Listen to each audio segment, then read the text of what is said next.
leadership. You hear about this all the time. A word I like even more is authenticity. I want to ask you right now to stop caring at all in the moment how much someone likes you or whether or not you are popular, and get focused on being full of character, working your butt off and producing great work, because long term that'll earn you the one thing always better than popularity, which of course is respect.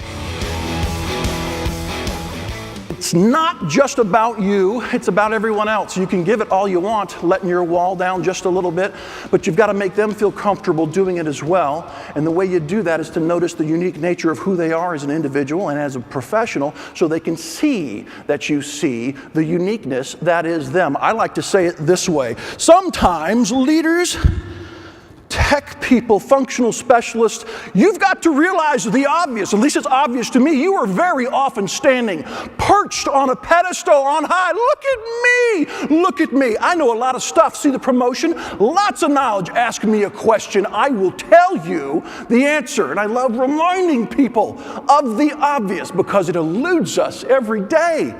You have got to get down off of that ridiculous pedestal. Meet people where they are, at their level, and start to see what they're doing, not just what you want them to know about what you're doing, because only then does real connection ever happen.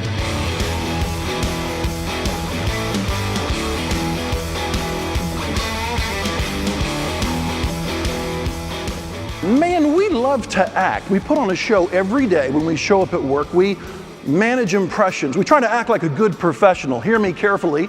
That makes you smart, but we act too much, and the result is that we are a safe, professional version of ourselves that leaves so much potential on the table, it's unbelievable.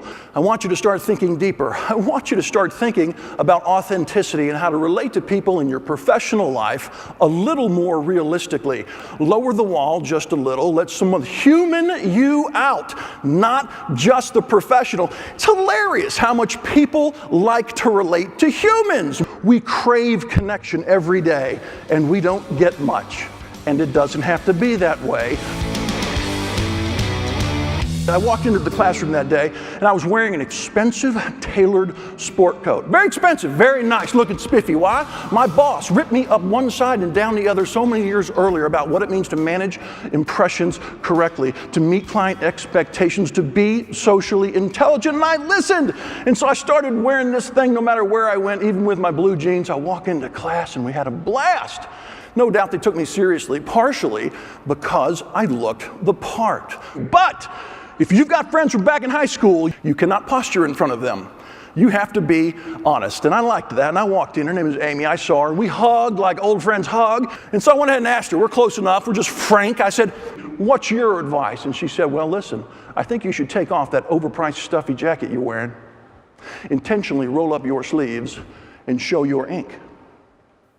And I thought that sounded a little ridiculous and scary given what I knew about corporate America. And I told her that, and she said, no, listen, this will work. And I said, why? She goes, don't ever forget this. Don't ever forget this. People like real.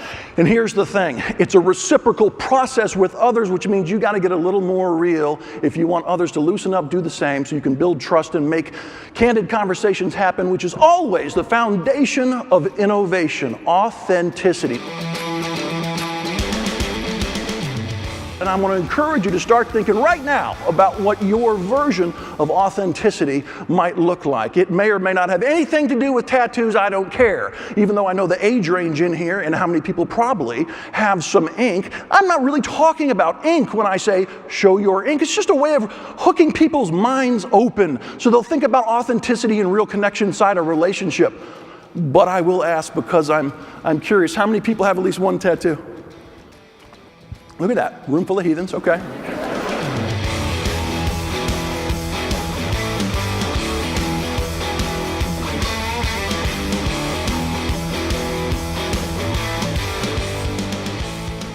I admit it, going authentic like guys like me preach, yeah, it's not risk-free. I admit it, toe in the water first, you don't come out and tell them weird things day one, okay.